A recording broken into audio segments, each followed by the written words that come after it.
What may surprise colleagues is that I have done some martial arts training. It taught me the importance of discipline, balance, and using energy wisely.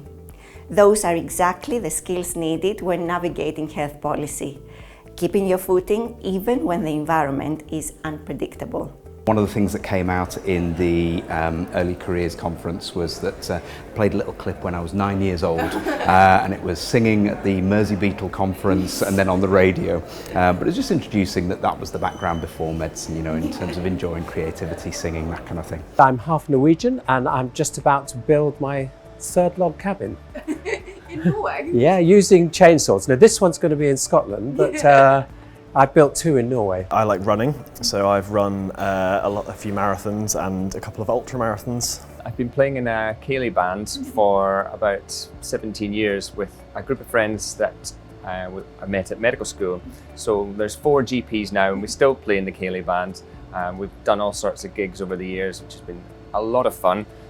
We still play the exact same set. That's the only way it's manageable to fit it in. And in my spare time I like to play football. I'm actually hoping next year to play in the Women's Doctors World Cup, which is in Costa Rica.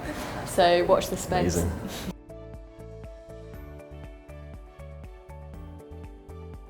I remember I'm from what's now called a widening participation background, and our school didn't really send students to universities of any kind, let alone medical school. And one of the bits of advice at one of the awards evenings, somebody came in and said, if you reach for the top of the tree, you might not get off the ground, but if you reach for the stars, you might get to the top of the tree.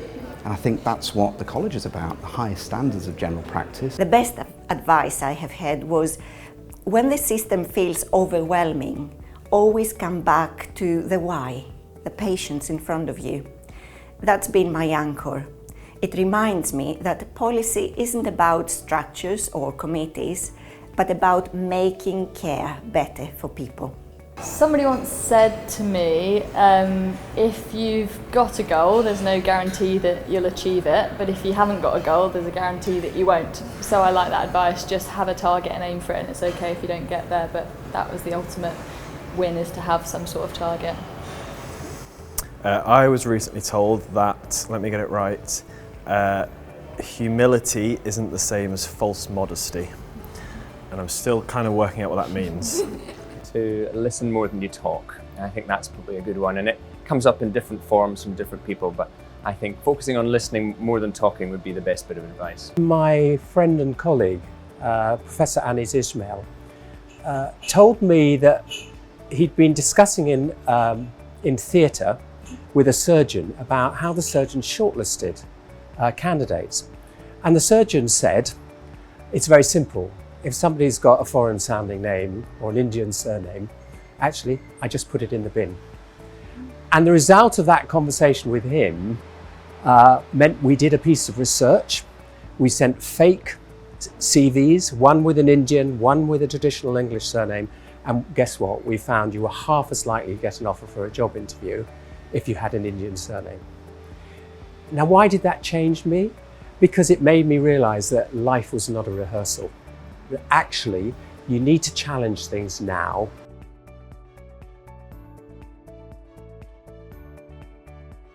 I really enjoy working one-on-one with patients, but then so often you're aware of that the problem that patients facing is a wider issue, or we could do more if the system was better. So I enjoy working on both scales, one-to-one, and then also trying to work on a bigger scale with the college and with other organisations. At the moment, being a GP registrar is really tough. There's a lot of really significant challenges that GPs and GP registrars face.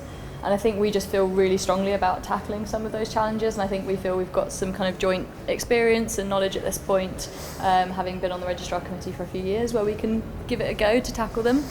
Yeah, definitely. I've obviously been Vice Chair the last year, so felt like there was lots of unfinished business, I guess, and I think Molly's got some really great experience, and hopefully together we'll be a good team. I stepped into this role because I believe general practice is the foundation of the NHS, yet it is under unprecedented pressure. I wanted to use my experience to influence policy, to make sure the voice of GPs is heard nationally, and to secure a sustainable future for the profession and the patients we serve. I walk into surgery with a spring in my step on a Monday morning. And I just think that's such a privilege. A, to have had a fantastic career, and B, to carry on just enjoying it and think, how lucky am I?